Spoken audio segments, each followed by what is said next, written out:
the oceans rise and thunders roll, I will soar with you above the storm. Father, you are king over the flood.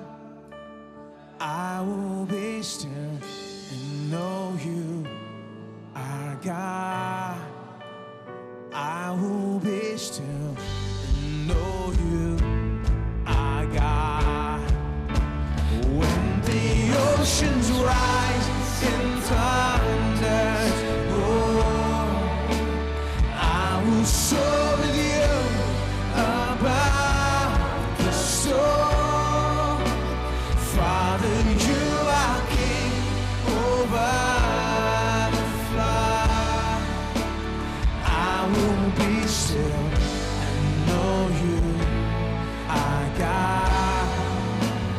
I will be still and know you are God.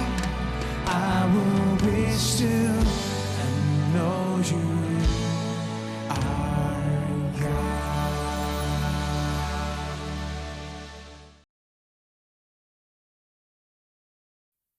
निर्णय के बिना आप वास्तविकता में नहीं जा सकते जो प्रभु ने किया है।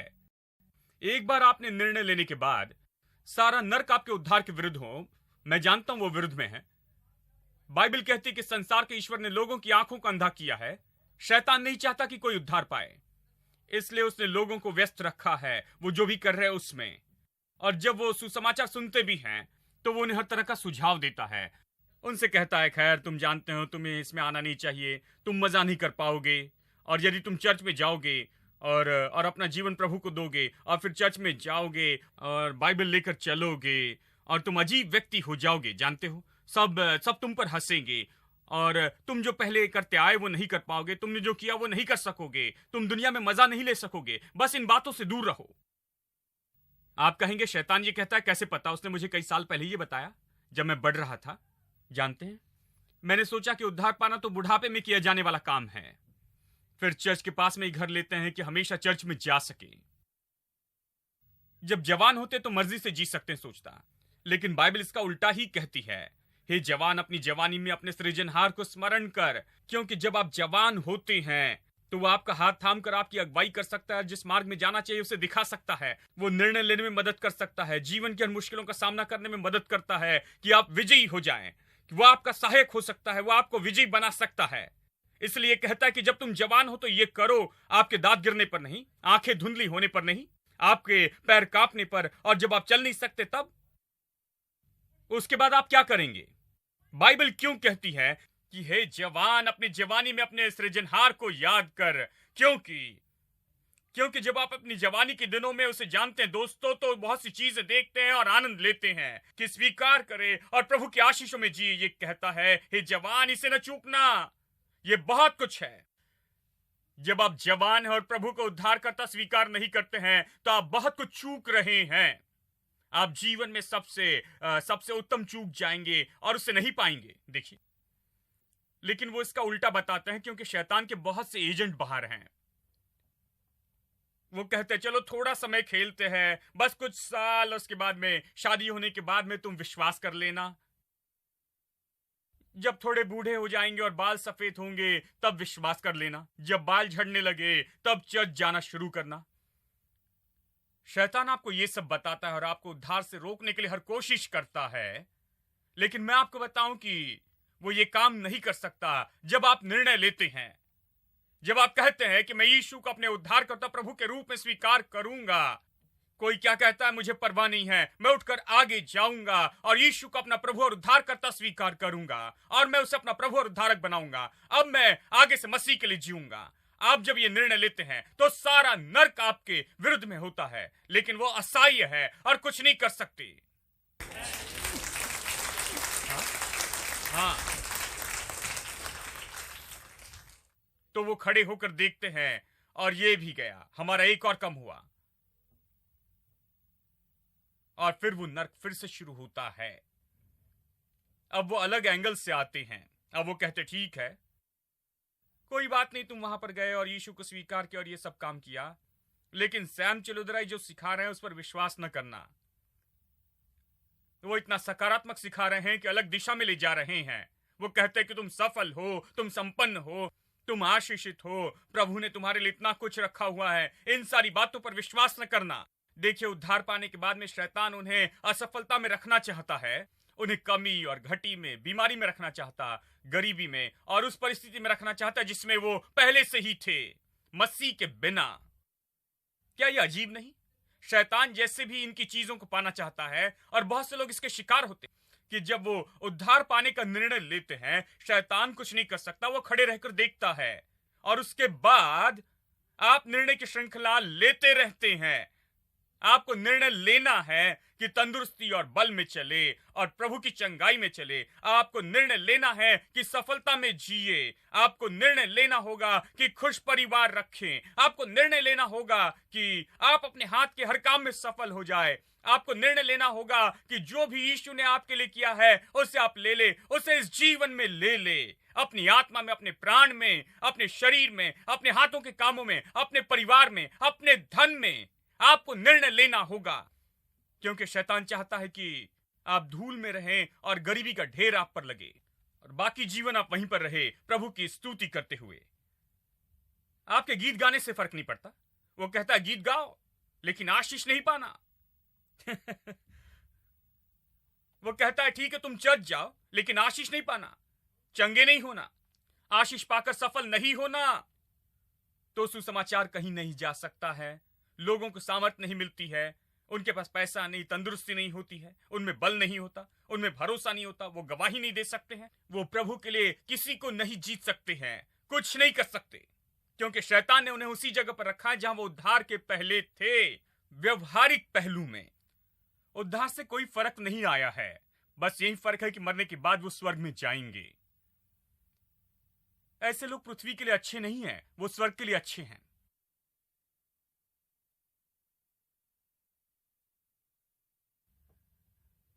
लेकिन प्रभु आपको यहां पृथ्वी पर काफी समय के लिए रखता है। वो कहता है कि मैं तुम्हें दीर्घायु से तृप्त करूंगा, क्योंकि मैं चाहता हूं तुम ज्यादा जियो, तुम्हें मेरे लिए बहुत कुछ करना है। मैं चाहता हूं तुम सफल हो जाओ, मैं चाहता हूं तुम मेरी इच्छा, योजना और मेरे उद्देश्य में और जो मैंने तुम्हारे लिए रखा है उसे पूरा करो। आमीन। यानी इस संसार में ऐसा कुछ नहीं है जो शैतान कर सकता है कि आपको रोके। आपने निर्णय लेने के बाद, चाहे ये उद्धार हो या चंगाई हो या संपन्नता या कुछ भी हो, यदि आप निर्णय ले, यदि आप कहें मैं कभी भी और एक भी दिन इस गंदगी में नहीं रहूंगा, मैं गरीबी में नहीं रहूंगा। हेलो। मुझे याद है बहुत साल पहले मैं एक सभा में बैठा था जहां एक प्रचारक इसी तरह से प्रचार कर रहे थे। उस समय मैं जवान था और बाइबल कॉलेज में जा रहा था और पहली बार इस तरह की बातों के लिए खुला था, और वो प्रचार कर रहे थे और मेरे बाल मानो खड़े हो गए इस तरह से। मैं वहां कन्वेंशन में था, दिन भर सभा में था और बस इसे ले रहा था, और ये भाई सामर्थ्य प्रचार कर रहे थे। और मैं आपको बताऊं, तभी मैंने अपने दिल में निर्णय ले लिया, मैं कभी इस गरीबी और बेकारी में नहीं रहूंगा, मेरे जीवन में कभी नहीं। मैं कुछ बनूंगा, मैं प्रभु के लिए कुछ महान काम करूंगा, क्योंकि मैं बेकार में पैदा नहीं हुआ हूं। मैं अपना जीवन असफलता के धूल पर नहीं बिताऊंगा। मैं उठकर खड़ा हो जाऊंगा, मैं आगे बढ़ूंगा, प्रभु के नाम में मैं कुछ करूंगा। देखिए, क्या आप निर्णय की ऐसी जगह पर पहुंचे हैं? ओ, मैं अपने जीवन में बहुत सी ऐसे निर्णय की जगह को याद करता हूं। अब भी मेरे साथ अक्सर ऐसा होता है। मैं निर्णय की जगह आता हूं, मैं इस दशा में और परिस्थिति से नफरत करता हूं जिसमें मैं खुद को कभी देखता हूं, और मैं इस सच्चाई से नफरत करता हूं कि मैंने इसे होने दिया और मैंने इसे आगे बढ़ने दिया, और मैं डट कर खड़े रहता हूं और कहता हूं कि फिर कभी नहीं होगा, कभी नहीं, क्योंकि ये मेरे जीवन में होने के लिए नहीं है। मैं आजाद व्यक्ति हूं और मैं वही बनूंगा जो प्रभु ने निश्चित किया है, और मैं छुटकारे को ले लूंगा और उस छुटकारे की वास्तविकता को मेरे जीवन में अनुभव करूंगा। जब आप निर्णय लेते हैं मेरे दोस्तों, तब सब कुछ सही होने लगता है। आमीन। हेलो।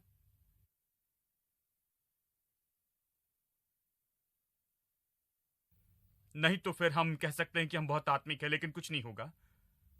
हम जितना चाहे चिल्लाएं, जितना चाहे चीखें, जो चाहे करें, सब कुछ करें, लेकिन कुछ नहीं होगा जब तक हम निर्णय न ले। अब यह विश्वास की सामर्थ्य है। निर्णय क्या है? निर्णय तो वही है जो प्रभु ने किया, उसके आधार पर हम लेते हैं, इसलिए हम इसे विश्वास कहते हैं। अब आपका विश्वास उसके विरुद्ध में आने वाली हर चीजों से महान है। उसके विरुद्ध में क्या है इसके बारे में परवाह न करें। रास्ते में क्या खड़ा है उसकी चर्चा न करें, क्योंकि आपका विश्वास जो रास्ते में उससे भी बढ़कर है। हेलो। खैर भाई, समस्या यही है। बस समस्या की ओर देखते न रहे मेरे दोस्तों। आप विश्वास के बारे में कहें जो दिल में है। प्रभु आपके द्वारा और आप में क्या कर सकता है उसे कहे। प्रभु ने क्या कहा ये कहे। जब प्रभु यीशु ने कहा कि यदि तू विश्वास करे तो सब कुछ संभव है। ओ भाई, लेकिन यही तो समस्या है। मेरी जो सांस है, प्रभु सारे संसार की देखभाल करता है, वो आपकी सांस की देखभाल करेगा। यही समस्या भाई, मेरे मकान मालिक। खैर, प्रभु उससे भी निपट लेगा, वो आपको मकान मालिक बनाएगा। हेलो। अब मैं थ्योरी नहीं बता रहा हूं, मैंने इन बातों का अनुभव किया है। मैं परिस्थिति से गया और कहा कि अब मैं मकान मालिक हो जाऊंगा। अब ये बेकार की बातें नहीं होगी। इन बातों को सहते रहने की बात नहीं। मैं मकान मालिक हो जाऊंगा। मैंने निर्णय लिया, ये इस तरह से होगा। मैं शर्त रखूंगा, मैं जीवित परमेश्वर की संतान हूं। मैं अपने तरीके से काम करूंगा और उनके तरीके से नहीं। मैं नीचे नहीं रहूंगा लेकिन ऊपर रहूंगा। आपको खड़े होकर निर्णय लेना होगा, और यीशु मसीह में आपके पास क्या है उस पर आधारित होकर आप निर्णय लीजिए। देखिए, अब देखिए, आपका विश्वास इतना अद्भुत है। कोई नरक आपके विरुद्ध में खड़े नहीं हो सकता है। संसार की कोई सामर्थ्य आपके विश्वास के विरुद्ध खड़े नहीं रह सकती है। आप मरकुस अध्याय 5 में यही तो देखते हैं। इस अध्याय में जहां हमने पढ़ा और ये कहानी के बारे में देखा है। आप याईर की कहानी देखिए। वो आराधनालय का शिक्षक था, वो पास्टर जैसे था उन दिनों में, यहूदी लोगों में, वाचा के लोगों में। और उसकी बेटी उसके घर में बीमार थी, मरने पर थी। वो बिल्कुल मरने पर थी। बाद में पता चला कि वो मर गई और यीशु जाकर सच में उसे मुर्दों में से जिलाता है। मतलब वो मरने पर थी और वो आता है। वो खुद इससे निपट सकता था, क्योंकि उसके पास वही वाचा थी जो यीशु के पास थी। उसके पास वही वाचा थी, वही व्यवस्था में वो था, उसी प्रयोजन में था, उन्हीं प्रतिज्ञाओं में था। वो उससे निपट सकता था। वो अपने घर में खड़े होकर कह सकता था कि मैं इब्राहिम की संतान हूं। व्यवस्था विवरण 28 से कहता है। व्यवस्था विवरण 28 पहले 14 वचन आशीष के बारे में कहते हैं और बाकी वचन शाप के बारे में कहते हैं। और फिर ये कहता है, शाप में बहुत सी बीमारी की सूची है। अगर फिर आप ये सोचिए, कुछ लोग सोचते हैं कि हाँ, ये बीमारी तो आशीष है ब्रदर। नहीं नहीं नहीं, यदि आप ऐसे सोचते हैं तो मैं वचन बताता हूं। वचन 61 ये कहता है, जो भी बीमारी यहां नहीं लिखी गई है वो श्राप हैं। उनमें से कोई बीमारी नहीं रही। वो निश्चित करता है कि सारी बीमारी इसमें आए। वो वहां खड़े होकर कह सकता था, मेरे प्रभु, ये इब्राहिम की आशीष है, ये इब्राहिम की वाचा है, मैं इब्राहिम की संतान हूं।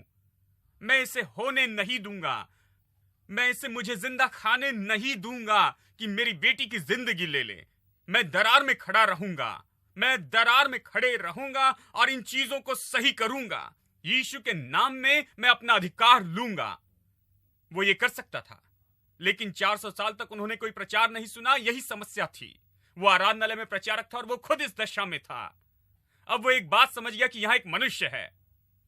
वो भी व्यवस्था में था, वो भी इन्हीं प्रयोजन में था, वो भी इब्राहिम का बेटा था। वो चल रहा था और दुष्ट आत्माओं को निकाल रहा था। वो कहता है, शैतान निकल जा, और शैतान चला जाता। और वो लोगों को छूता है और वो चंगे हो जाते। लोगों से कहता, चंगे हो जाओ, तुम आजाद हो। मैं तुमसे कहता हूं, तुम आजाद हो। वो केवल इब्राहिम की आशीष का दावा कर रहा था। वो बस घूमते हुए घोषित कर रहा था। मैंने आपको बताया कि यीशु ने बीमारों के लिए प्रार्थना नहीं की। आप कभी नहीं देखेंगे कि यीशु ने प्रार्थना की जैसे आज के प्रचारक करते हैं बीमारी के लिए। हे सर्वशक्तिमान परमेश्वर, आज हम तुझसे विनती करते हैं इस बहन के लिए। तू जानता ये कब से बीमार है, और हम विनती करते हैं कि तू उनके लिए कुछ कर। यदि ये तेरी इच्छा है प्रभु, यदि तेरी इच्छा है तो इन्हें चंगा कर।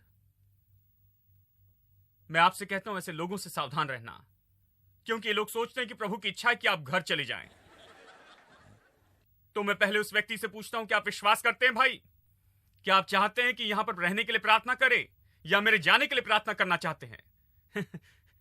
यदि आप चाहते हैं कि मेरे जाने के लिए प्रार्थना करें तो आप ही चले जाएं। मैं जाना नहीं चाहता हूं, मैं तो रहने के लिए प्रार्थना करना चाहता हूं। मैं चाहता हूं कि आप प्रार्थना करें, कुछ विश्वास करें। मैं चाहता हूं कि मेरे साथ प्रभु के वचन को थामे। मैं चाहता हूं कि मेरे साथ खड़े रहें। मैं चाहता हूं कि मेरे विश्वास में मेरी मदद करें। मैं चाहता हूं कि मेरे साथ सहमत हो। मैं चाहता हूं कि मेरे साथ खड़े हो जाए और संकट के इस समय में मदद करे। आओ एक साथ हम हाथ थाम ले और विश्वास भी जोड़ ले। आओ हम सहमत हो और इन बातों के विरुद्ध में खड़े हो जाएं। मैं ऐसा ही व्यक्ति चाहता हूं। ठीक है? हेलो? अच्छा है कि सावधान रहें।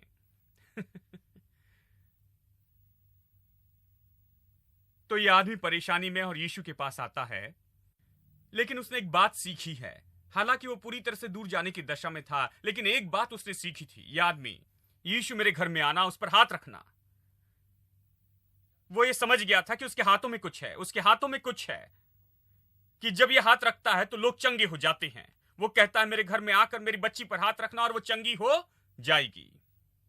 उसने ये नहीं कहा कि मेरे घर में आना और देखना क्या प्रभु की इच्छा है कि मेरी बेटी को चंगाई दे या नहीं। उसने ये नहीं कहा कि मेरे घर में आकर इसके बारे में कुछ करने की कोशिश करना। उसने कहा, तू मेरे घर में आना और मेरी बेटी पर हाथ रखना और वो चंगी हो जाएगी। और वो उसके पीछे चलता है। यीशु परिस्थिति पर नियंत्रण नहीं करता। यीशु बता रहा था कि क्या करना चाहिए।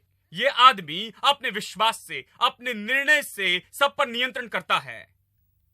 अब कई बार जब हम ऐसे प्रचार करते तो लोग कहते, आप कैसे प्रभु पर नियंत्रण कर सकते भाई? आप प्रभु पर नियंत्रण नहीं कर सकते। मैं हमेशा उनसे कहता हूं कि आप जीवन भर प्रभु पर नियंत्रण करते आए। वो 2000 साल पहले मरा, लेकिन आपने उद्धार कब पाया? जब आपने उद्धार पाया तब 50 साल के थे। 50 साल तक क्या होता रहा? 50 साल तक आप प्रभु पर नियंत्रण करते रहे, आपको नया जन्म न देने के लिए। वो हमेशा आपको ये दे रहा था, लेकिन आपने नहीं कहा। उसने पहले सब कुछ कर दिया है, लेकिन आपने उससे अनुमति नहीं दी कि आप में नया जन्म लाए। आपने उससे अनुमति नहीं दी कि आपके अंदर ऊंडे ले। आपने उससे काम करने नहीं दिया है। नहीं। क्या आप प्रभु पर नियंत्रण करते हैं? बाइबल कहती कि यीशु अपने नगर नासरत में गया और वहां पर वो कुछ नहीं कर सका।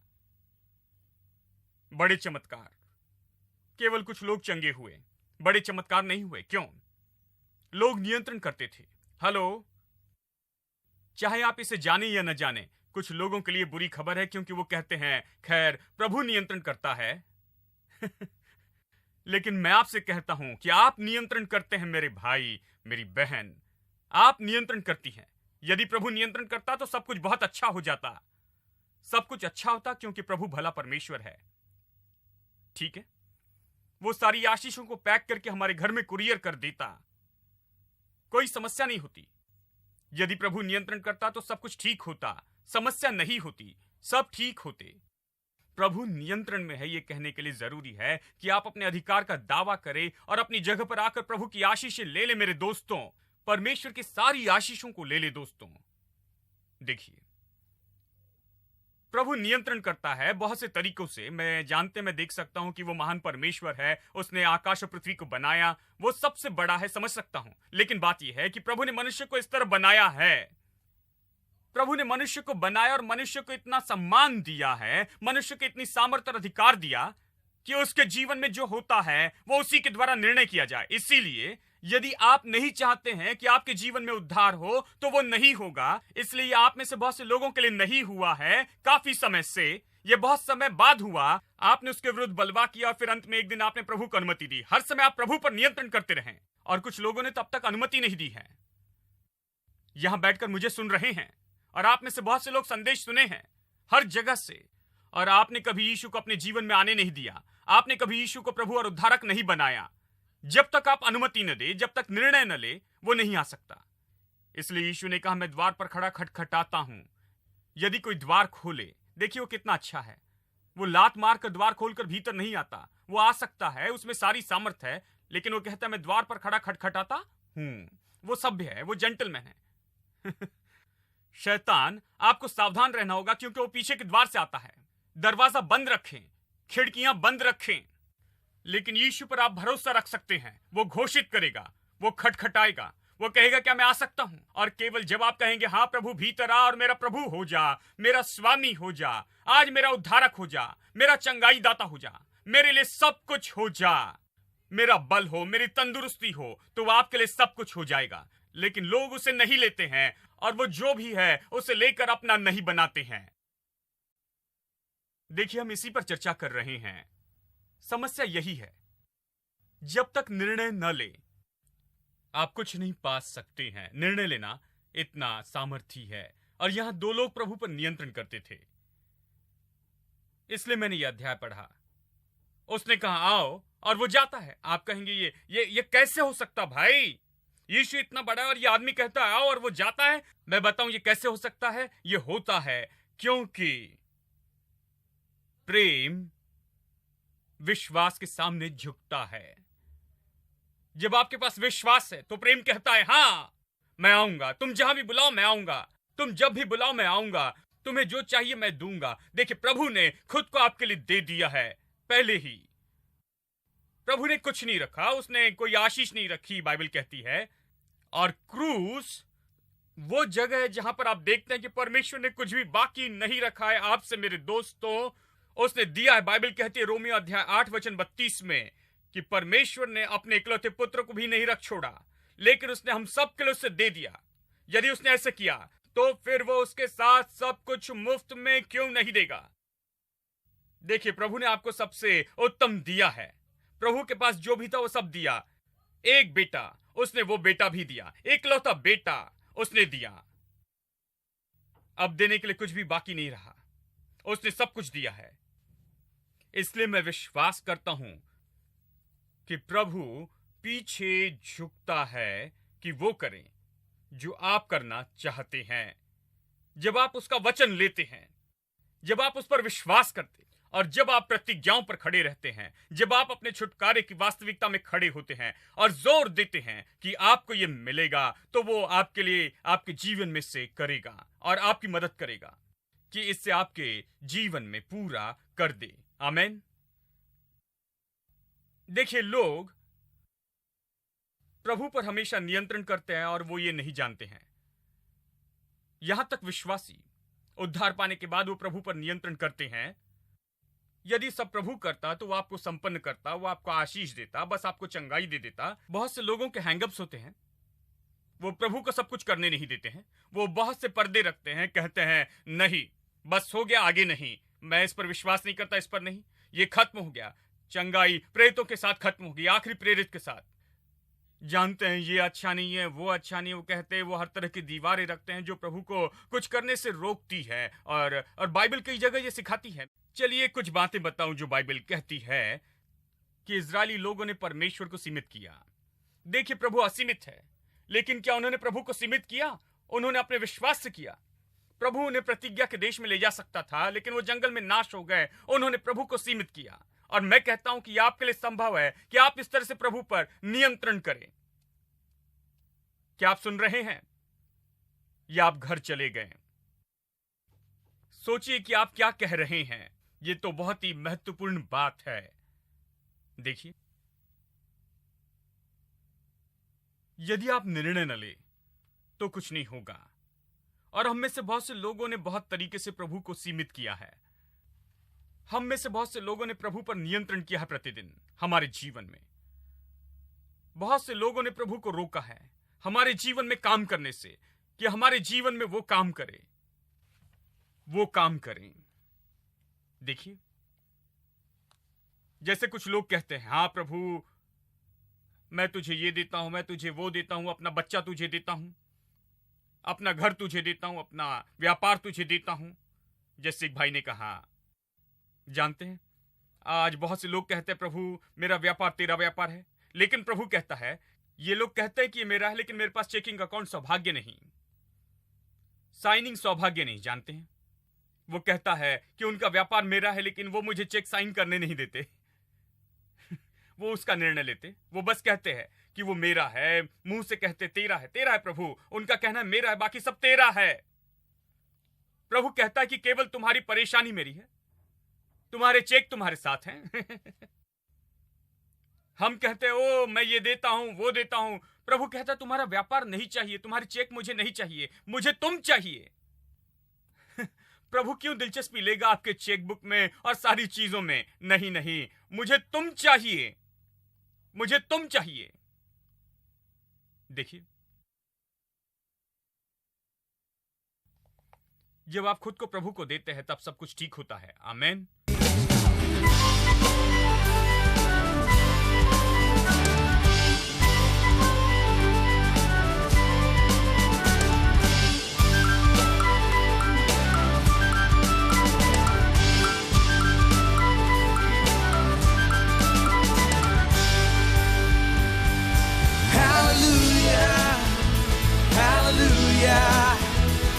Hallelujah, your love makes me sing.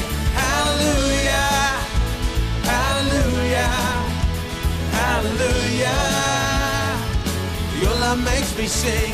Hallelujah, hallelujah, hallelujah.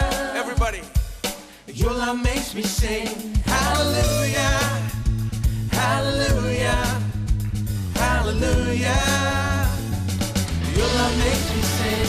Hallelujah, hallelujah, hallelujah. Your love makes me sing.